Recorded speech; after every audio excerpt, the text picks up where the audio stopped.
नमस्कार, स्वागत है आपका इस बुलेटिन में। मैं हूं दीपक मिश्रा और शुरुआत करेंगे एक अच्छी सकारात्मक खबर के साथ। कोरोना की दूसरी लहर के कमजोर होने के बाद अब तीसरी लहर को लेकर चिंता बढ़ने लगी है।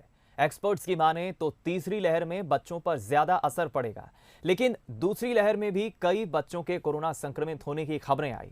भोपाल में 3 साल का मासूम भी कोविड की चपेट में आ गया था, जिससे उसका ऑक्सीजन सैचुरेशन 81 पर पहुंच गया और संक्रमण ने लंग्स को 100% तक संक्रमित कर दिया।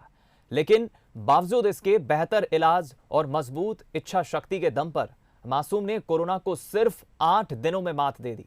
मासूम का इलाज कर रहे डॉक्टर राहुल अग्रवाल ने बताया कि बच्चों में रिकवरी काफी तेजी से होती है। जब मासूम अस्पताल आया था तो उसका सैचुरेशन काफी कम था।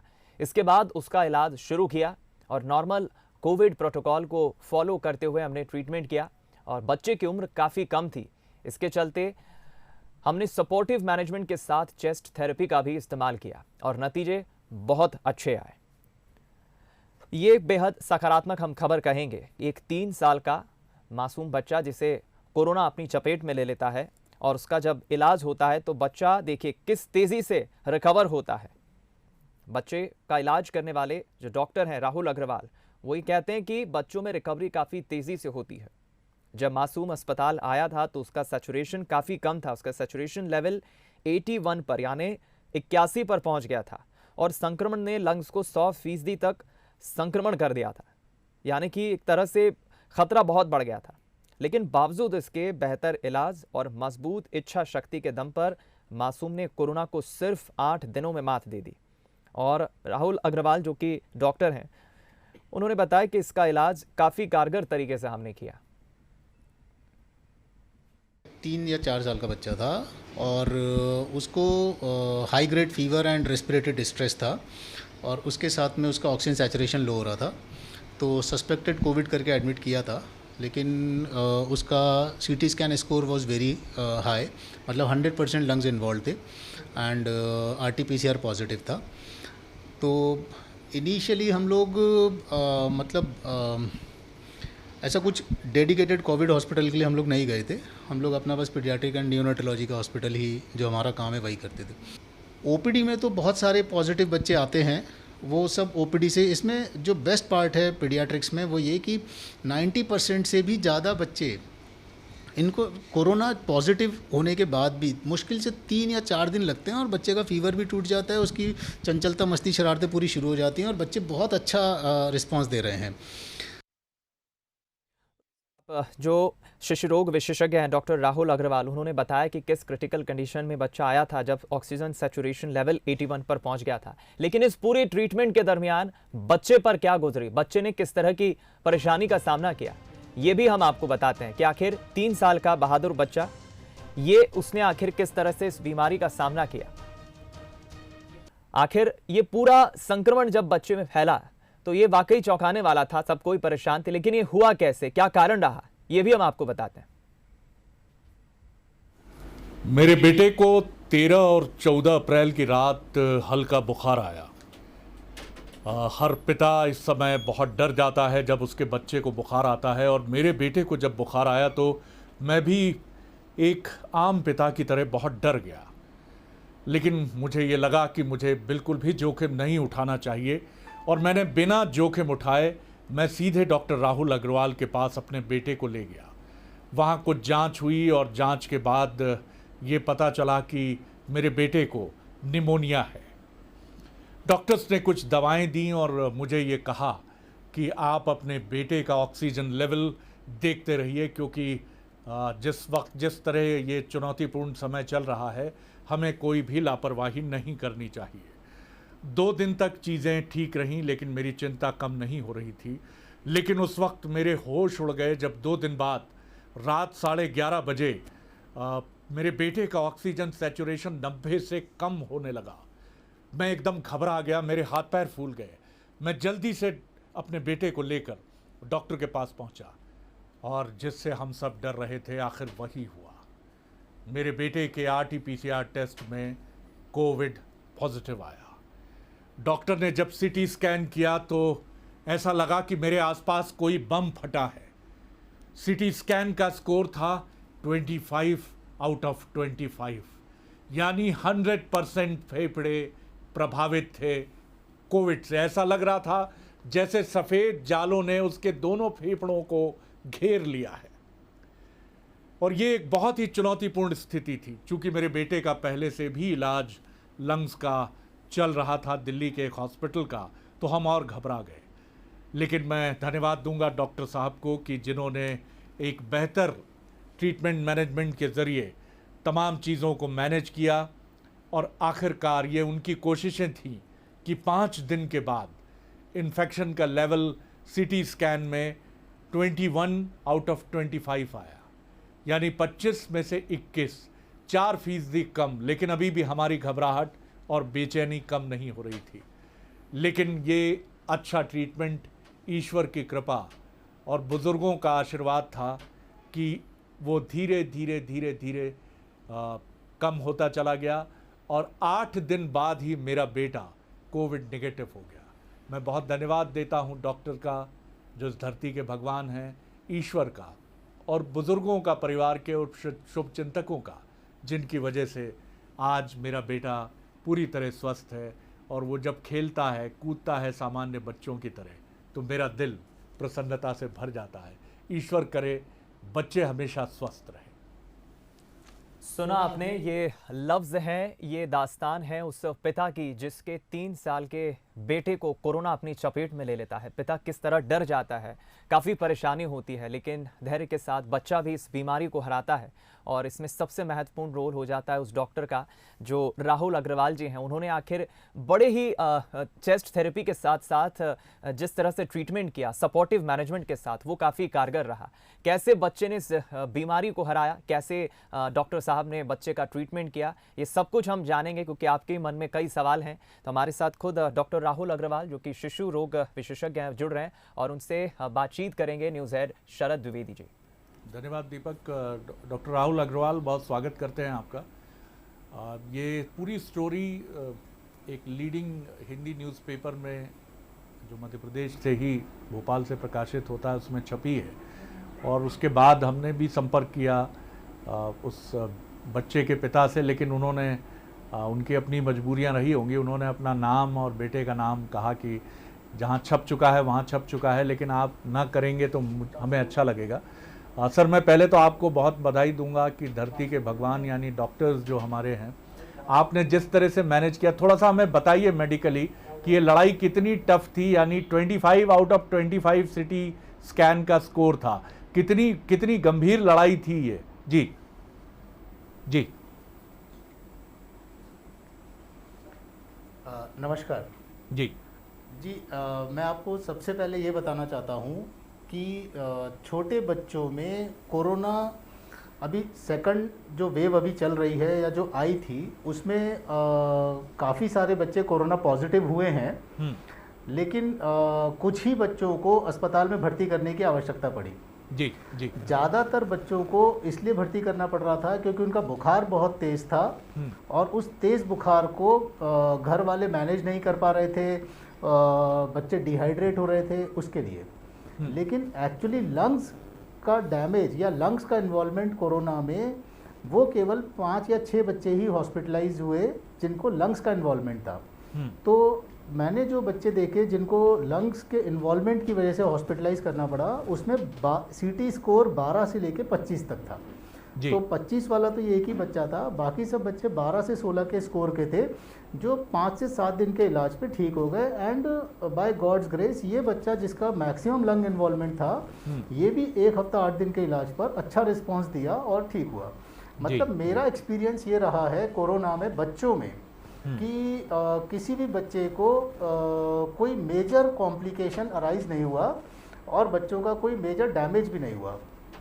और मेरे सारे बच्चे, वो चाहे केवल फीवर के थे या फीवर विद रैश था या उनके लंग्स इन्वॉल्व थे, ये सारे बच्चे बहुत हैप्पीली और बहुत अच्छे से रिकवर किए। तो मैं सभी पेरेंट्स को ये कॉन्फिडेंस देना चाहता हूँ कि जो अभी तीसरी लहर का जो माहौल है कि तीसरी लहर आएगी, बच्चों के लिए बहुत ख़तरनाक होगी, उससे प्लीज़ आप उस वहम से, डर से बाहर निकलें। देखिए, तीसरी जो सेकंड लहर आई है वो भी आम आदमी की गलती से आई है, यानी कोई इसमें ईश्वरीय आपदा नहीं है कि भैया कुछ तूफान आ गया और बच्चों को सीरियस, ऐसा नहीं है। ये तो हमारी और आपकी गलती से दूसरी लहर आई और हमारी और आपकी गलती से ही तीसरी लहर भी आएगी। यानी जब तक हम सामाजिक जिम्मेदारी नहीं समझेंगे कि साहब एक बीमारी फैली हुई है और उससे बचाव का तरीका ये है कि आप सामाजिक फंक्शंस अटेंड ना करें, दूरी बना के रखें, मास्क का इस्तेमाल करें, बार बार हाथ धोएं और अपने चेहरे को टच ना करें। ये कुछ बेसिक नियम हैं, अगर ये हम सब लोग फॉलो करेंगे तो ये तीसरी लहर हम ही ला सकते हैं या हम ही नहीं भी लाएंगे। तो अगर हमको लगता है, क्योंकि अभी पूरी दुनिया में जो फियर चल रहा है, खासकर इंडिया में, कि भाई तीसरी अगर लहर आएगी तो बच्चों पे इफ़ेक्ट क्यों होगा, क्योंकि फर्स्ट जो वेव आई थी उसमें हमने देखा था कि 60 साल से ऊपर वाले बहुत ज़्यादा इफ़ेक्टेड थे। सेकंड लहर में हमने देखा कि 30 से 60 में बहुत लोग इफ़ेक्ट हुए। अब वैक्सीनेशन चल रहा है एंड गवर्नमेंट इज़ ऑल्सो, मतलब वैक्सीन की बहुत इंटेंस ड्राइविंग चल रही है कि ज़्यादा से ज़्यादा लोगों को वैक्सीनेट कर सके, इसलिए गवर्नमेंट ने 18 तक एज कर दी है वैक्सीन की। लेकिन उससे नीचे के बच्चे जो हैं, जो अभी तक डिजीज़ को एक्सपोज नहीं हुए हैं, जिनके पास एंटीबॉडीज़ नहीं हैं और जिनके पास वैक्सीनेशन भी नहीं है, तो अब इसलिए एक्सपेक्टेड है कि थर्ड वेव अगर आएगी तो फैमिली में बच्चों को बीमारी आएगी। लेकिन जितना हमने अभी पिछले 14-15 महीने कोरोना में, जो हम डॉक्टर्स ने एज अ पीडियाट्रिशियन हमने जो देखा है, उसमें मेजर कॉम्प्लिकेशन रेट बच्चों में कम है, बहुत कम है। इनफैक्ट आप शायद लेस देन 1% बोल सकते हैं, और बाकी 99% बच्चे बहुत आराम से रिकवर कर जाते हैं घर पे ही। 95-96 तो घर पे ही रिकवर कर जाते हैं, शायद 1-2% को हॉस्पिटलाइजेशन की ज़रूरत पड़ती है। डॉक्टर साहब, इसका जाहिर तौर पर मुझे लगता है कोई मेडिकल रीज़न तो अभी समझना कठिन होगा कि बच्चे जो हैं वो ईश्वर की कृपा से, और अभी तक पूरी दुनिया में मुझे लगता है, जितना मैंने भी स्टडी थोड़ी बहुत की है, कि पूरी दुनिया में बच्चे कोविड की चपेट में आए ज़रूर हैं, लेकिन वो बहुत जल्दी ठीक हुए हैं। फिर भी क्या आपको लगता है कि कुछ इस पर मेडिकल साइंस कुछ काम कर रहा है कि आखिर हम ये समझें अगर कि बच्चे जो जल्दी रिकवर कर रहे हैं, इसकी क्या एक वजह आप ये देखते हैं कि फियर साइकोसिस उनके मन में नहीं है और वो बहुत स्पोर्टी मैनर में, जैसा हर बच्चा, क्योंकि वो बहुत ज़्यादा वेल अवेयर नहीं होता है, ख़ासतौर से बिलो 10 या 12 ईयर्स के बच्चों की हम बात करें तो वो अपनी बीमारी को नहीं समझते हैं। क्या ये कारण समझ आता है या कुछ मेडिकल रीजन भी आपको लगता है इसके पीछे? जी नहीं, इसके पीछे बहुत सारे अभी तो क्या है, देखिए कोरोना एक ऐसी बीमारी है जो अभी पूरे वर्ल्ड के लिए नई है, और अभी तो हर दिन कुछ ना कुछ रिसर्च में नया ही सामने आ रहा है। तो अभी हमने ये देखा कि जो लोग कॉम्प्रोमाइज्ड थे, मतलब अभी हमने देखा है कि 40-50 ईयर्स की ऊपर के जो लोग रहते हैं वो किसी ना किसी कोमॉर्बिड डिजीज से एसोसिएटेड रहते हैं, और लंग्स कहीं ना कहीं उम्र के साथ में शायद थोड़े बहुत डैमेज होते होंगे because of the environmental pollution या स्मोकिंग हैबिट्स या कुछ और भी, किसी को लंग डिजीजेस भी होती हैं, फिर हमारे अंडरलाइन ट्यूबरक्लोसिस भी होती है। तो देयर आर मेनी रीजंस जिसकी वजह से 40-50 की उम्र के लोगों के लंग्स कॉम्प्रोमाइज रहते होंगे, और उनमें वो डिजीज़ का इफेक्ट ज़्यादा था लंग्स में। जी। बच्चों में लंग्स का इन्वॉल्वमेंट कम है, बच्चों में हाई ग्रेड फीवर ज़्यादा आता है। हाई ग्रेड फीवर की वजह से बच्चों को प्रॉब्लम आता है कोविड में। अभी यहाँ पर हमारे लिए जितना मैंने अभी देखा है, या बहुत सारे पीडियाट्रिशियंस भी देख रहे हैं, कि हम लोग कोविड हमारे लिए एक it's like a flu like illness. Flu like illness मतलब जैसे कोई भी कॉमन कोल्ड वायरल डिजीज़ होती है जिसमें 3 या 4 दिन का बुखार आता है, और आप बच्चे को बस सपोर्टिव ट्रीटमेंट दीजिए और बच्चा ठीक हो जाता है। तो अभी कोई ऐसा स्पेसिफिक कारण नहीं है कि बच्चों में इफेक्ट कम क्यों है या बच्चों में डिजीज़ कम क्यों है। इसीलिए अभी एक्सपेक्टेड है कि थर्ड वेव जब आएगी तो क्योंकि बच्चे प्रोटेक्टेड नहीं है by the natural disease antibody and by the vaccination, इसलिए एक्सपेक्टेशन है कि शायद बच्चों को इफेक्ट ज़्यादा आए। लेकिन मैं फिर से यहाँ पर एक बहुत इंपॉर्टेंट बात आपको बताऊंगा। प्लीज कि जी जी पूछिए आप। जी जी जी आप कहें जी जी। मैं यहाँ पर एक बात आपको कहना चाहूँगा कि बच्चों मतलब पेरेंट्स जो हैं वो बहुत डरे हुए हैं, क्योंकि अभी बहुत सारे पेरेंट्स ने पिछले 14-15 महीने में अपने किसी ना किसी नियर एंड डियर को खोया है कोरोना से जी। और अब ऐसे में अगर आप रोज़ कहते हैं कि तीसरी लहर आने वाली है जो बच्चों के लिए खतरनाक होगी, तो बहुत डरे हुए हैं। तो मैं आपसे फिर कह रहा हूं कि तीसरी लहर भी आप ही लाओगे और कोई नहीं लाएगा। अगर आप चाहो तो नहीं आएगी। यानी वही 4 माध्यम है जो हमारी बात हुई आपसे, उनको आप फॉलो कर लें। बिल्कुल ठीक है, और बिल्कुल ठीक है। आपके बच्चे को अगर बुखार आता है तो आप बहुत निश्चिंत होकर के अपने बच्चों के डॉक्टर से अपने बच्चे का इलाज कराएं। बिल्कुल भी ज़रूरत नहीं पड़ती है बच्चों को कोरोना में हॉस्पिटलाइज करने की। यानी 99% बच्चे क्लिनिक के ट्रीटमेंट से ही ठीक हो जाते हैं। सर, ये बहुत आपने उम्मीद से भरी बात बताई है। और अगर आप अपने बच्चों से प्यार करते हैं, मैं आपकी बात को इस तरह से सबके सामने रखता हूं कि अगर आप अपने बच्चों से प्यार करते हैं तो फिर आप तीसरी लहर नहीं आने देंगे। ये आपके प्यार की भी परीक्षा है कि आप रियल, और निश्चित तौर पर कौन पेरेंट्स होगा जो अपने बच्चों से प्यार नहीं करता, अमीर गरीब कैसा भी हो। सर, कंक्लूड करूंगा मैं इस बातचीत को। दुनिया भर में ऐसे लोगों की संख्या भी काफ़ी अधिक है जो इन्फ्लुएंजा के वैक्सीन को हर साल लेते हैं, ख़ासतौर से उन एरियाज़ में जहां ठंड अधिक है या इन्फ्लुएंजा या सर्दी जुकाम का वायरस अटैक करता है। ये प्री कोविड एरा की भी बात है। सर, अभी भी ये सजेशन है लोगों का, क्या बच्चों के लिए सर्दी के लिए इन्फ्लुएंजा का वैक्सीन लेना उचित होगा जब टेम्परेचर स्टेबल हो आगे जाकर, या ठंड में जिस तरह की बात हो? इसको लेकर आप क्या कहेंगे? जी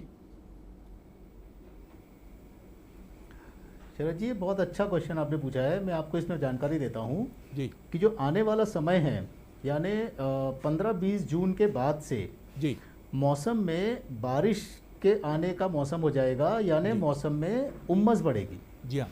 और जब भी गर्मी के साथ उम्मस आती है, यानी 20 जून से लेकर के आप मान लीजिएगा 20 सितंबर तक, जी ये गर्मी और उम्मस का मौसम रहता जी है। हाँ। और उम्मस और गर्मी से बीमारियां फैलती हैं। जी जी तो अभी होगा ये कि बहुत सारी वायरल डिजीजेस फैलेंगी। जी measles, chicken pox, hand foot mouth disease, dengue, and then water borne diseases. क्योंकि अब जैसे लॉकडाउन खुल जाएगा, फिर लोगों का बाहर खाना पीना शुरू हो जाएगा। तो अगर आप अनहाइजीनिक फूड खाते हैं, अनहाइजीनिक वाटर है, तो फिर water borne diseases, typhoid, hepatitis, ये सब भी बीमारियां फैलेंगी। जी तो अभी होगा क्या कि कोरोना को लेके फियर इतना ज़्यादा है कि हर बुखार को कोरोना ही पहले पेरेंट्स भी समझेंगे और शायद डॉक्टर भी समझेंगे कि अरे बुखार आया 103, 104 मतलब सीधा कोरोना ही है। जी जी तो यहाँ पर बहुत इम्पॉर्टेंट है कि बीमारी कोई भी होगी, उसमें शुरुआती लक्षण 3 दिन केवल फीवर आएगा तेज। जी जी अब यहाँ पर बहुत इंपॉर्टेंट होता है ये समझना कि अगर आपके बच्चे को बुखार आ रहा है और आप बुखार उतारते हैं और फिर आपका बच्चा खेल मस्ती चंचलता बहुत अच्छी कर रहा है, तो आप प्लीज़ बहुत चिंता मत करिए। डॉक्टर के कनेक्शन में रहिए, फीवर को मैनेज करते रहिए, पानी का इंटेक अच्छा रखिए। जी चौथे दिन जिस बच्चे को तेज़ बुखार आएगा या उस बच्चे की मस्ती चंचलता कम होगी, तब आप जरूर डॉक्टर के पास सेकंड विजिट लगाइए कि डॉक्टर साहब बच्चा मेरा ठीक नहीं हुआ है और उसकी मस्ती चंचलता भी कुछ कम हुई है। जी तब जरूर डॉक्टर का काम है कि उस बच्चे की बीमारी के बारे में इन्वेस्टिगेट करें कि भाई ये टाइफाइड है या कोरोना है या कोई और डिजीज़ है। जी लेकिन डे 1 पर पूरे इन्वेस्टिगेशंस कर देना उसकी लॉजिक नहीं है। इसमें रिसोर्सेज का वेस्टेज बहुत ज़्यादा है। बिल्कुल ठीक। दूसरा क्या हो रहा है शरद जी कि बहुत सारे पेरेंट्स इस समय पे जॉबलेस हैं। जी जी घर में बहुत परेशानियां हैं। जी जी और एक बुखार आप लेकर के गए थे और डॉक्टर ने सीधा 2-3 हज़ार की जांचें करा दी, तो परिवार के ऊपर बहुत बर्डन आ रहा है। जी जी दूसरा क्या होता है कि कोई भी वायरल डिजीज़ जो होती है वो अगर घर में 4 बच्चे हैं तो एक से एक लगती जाएगी। जी यानी अगर एक छोटी सी वायरल डिजीज़ आई थी जिसमें अगर डॉक्टर और मम्मी पापा आपस में मिलकर के अगर चलते थे तो शायद उनके बगैर पैसे खर्च हुए ही वो उनके तीनों बच्चे अच्छी आसानी के साथ ठीक हो जाते थे। क्योंकि 60% डिजीज़ जो होती हैं वो सेल्फ लिमिटिंग वायरल इलनेसेस होती हैं जो कि 3-4 दिन में बच्चे ठीक हो जाते हैं। जी हाँ। तो इसमें हमारा बहुत मतलब हम रिक्वेस्ट करते हैं सभी से कि घबराहट में वेस्टेज मत करिए। भाई आप रिसोर्सेज की वेस्टेज तो होती है अगर आप बेकार में ही जांचें कर रहे हैं। जैसे बहुत सारे पेशेंट्स हमारे पास आते हैं कि साहब वो बुखार आया था, डे 1 पे सीटी स्कैन करा लिया। अब बताइए डे 1 पे सीटी स्कैन कराना मतलब कितना वेस्टेज है और उसके नुकसान भी हैं। नुकसान भी है। जी तो अपील ये है कि प्लीज़ घबराइए नहीं। थर्ड वेव करके कुछ बहुत खतरनाक कुछ ऐसा नहीं आने वाला है। और आप अपने बच्चे को चाहें कि मेरे बच्चे को थर्ड वेव ना लगे तो पूरी तरीके से आप ही के हाथ में, आप उसको बिल्कुल ना लगने दें, आप बचा के रखें। जी और अगर बुखार आ जाए तो डॉक्टर के साथ मिलकर उसका इलाज करें। डॉक्टर साहब, वो टीके के लिए, क्योंकि कई पेरेंट्स चिंतित हैं कि उनके बच्चे के लिए अभी वैक्सीनेशन मंजूर नहीं है, तो क्या इन्फ्लुएंजा का टीका बच्चे ले सकते हैं? जी जी, देखो पहले ये एक क्लियर कर लें कि इसमें कोई कन्फ्यूजन नहीं रखिएगा कि इन्फ्लुएंजा का टीका ये सोच के नहीं लीजिएगा कि आपने इन्फ्लुएंजा का टीका ले लिया अब आप कोरोना से आपका बच्चा सुरक्षित हो। बिल्कुल ठीक बात जी। इन्फ्लुएंजा का टीका ह्यूमन फ्लू के लिए और स्वाइन फ्लू के लिए है और वो बिल्कुल भी कोरोना के लिए नहीं है। जी जी। तो कोरोना के लिए तो कोरोना का ही वैक्सीन है, जो भी कोविशील्ड है, कोवैक्सीन है, जो वो वैक्सीन कोरोना के हैं। बिल्कुल ठीक। वो गवर्नमेंट डिसाइड करेगी सेफ्टी को देखते हुए कि किस उम्र के बच्चों को कब लगाया जा सकता है। तो अभी 18 से नीचे में वो अलाउड नहीं है, मतलब जब तक गवर्नमेंट से उसके लिए परमिशन नहीं आएगी तब तक हम 18 से नीचे के बच्चों को वैक्सीन नहीं दे पाएंगे। तब तक पेरेंट्स की ही जिम्मेदारी है कि वो अपने बच्चे को डिजीज से बचा के रखें। डॉक्टर तो Rahul, flu vaccine is only for flu disease and it is not for corona. बहुत आपने इम्पोर्टेंट जानकारी दी सर, और मुझे पर्सनली बहुत अच्छा लगा आपसे बात करके, क्योंकि एक सुलझी हुई सोच किसी भी पेंडेमिक एरा में बहुत ज़रूरी होती है। और ये किसी एक्सपर्ट से जब हम सुनते हैं तो न सिर्फ उम्मीद हमारे भीतर की और मजबूत होती है, बल्कि हमें एक राइट डायरेक्शन भी मिलता है, जो आपसे पूरी बातचीत में मैंने देखा कि वो हमें बराबर मिलता रहा कि रिसोर्सेज को मिसयूज़ ना करें। आप घबराएंगे तो आप अपने पैसे भी वेस्ट करेंगे और ऐसी जांचें भी कराएंगे सिटी स्कैन जैसी, जो न सिर्फ खर्चीली हैं बल्कि बच्चे के स्वास्थ्य के लिए भी ठीक नहीं है। दूसरा, बहुत अच्छी बात आपने कही है कि तीसरी लहर से डरने की ज़रूरत नहीं है। तीसरी लहर आएगी तो हमारी अपनी गलतियों से आएगी, और अगर हम अलर्ट रहेंगे और अपने घर में एक वर्गीकरण क्लासिफिकेशन करके रखेंगे तो हम अपने बच्चों को भी बचा सकते हैं, ख़ुद को भी बचा सकते हैं। और बहुत महत्वपूर्ण बात जो आपकी है कि बच्चों को कोई नुकसान इससे नहीं पहुंचा है, और लगभग 96-97% बच्चे घर में क्लिनिकल ट्रीटमेंट से ही ठीक हुए हैं। और जिन बच्चों को चौथे 5वें दिन के बाद भी हाई फीवर रहा है, उन्हीं को हॉस्पिटलाइज होने की नौबत आई है। तो बच्चे सुरक्षित हैं, और बच्चे इसलिए सुरक्षित हैं कि वो स्पोर्टी हैं, वो उतने एक्सपोज नहीं हैं पोल्यूशन और तमाम चीज़ों को लेकर जितने आप और हम हैं। कोमॉर्बिडिटी नहीं है, कोई रोग नहीं है उनको। बहुत अच्छी बात है सर, बहुत शुक्रिया, बहुत अच्छा लगा आपसे बात करके। और अंतिम बात ये कि इन्फ्लुएंजा का टीका सर्दी जुकाम के लिए है। आप ये नहीं समझिएगा कि अगर आपने लिया है, लेकिन वो भी चिकित्सकीय परामर्श और बिना किसी अच्छे अपने फैमिली फिजिशियन से बिना परामर्श किए सर बिल्कुल मत लीजिएगा, क्योंकि ये ज्ञान जो है, जो टेलीविज़न से मिलता है, व्हाट्सएप से मिलता है, ये बड़ा ख़तरनाक भी हो जाता है जब तक कोई डॉक्टर इन्वॉल्व नहीं। सर, डॉक्टर राहुल, बहुत अच्छा लगा सर, बहुत धन्यवाद, बहुत शुभकामनाएं। धरती के भगवान, प्रणाम आपको। दीपक, आपकी तरफ आ रहा हूँ। बिल्कुल शुक्रिया शरद जी इस बातचीत को आगे बढ़ाने के लिए। तो हमारे साथ डॉक्टर राहुल अग्रवाल जुड़े और उन्होंने बताया कि किस तरह से आने वाली जो थर्ड वेव को लेकर चिंता जाहिर की जा रही है कि बच्चों में खास तौर पर इसका खतरा होगा। इससे डरने की ज़रूरत नहीं है, सावधानी और एहतियात बरतने की ज़रूरत है। इस खास पेशकश में इतना ही, दीजिए इजाज़त, नमस्कार।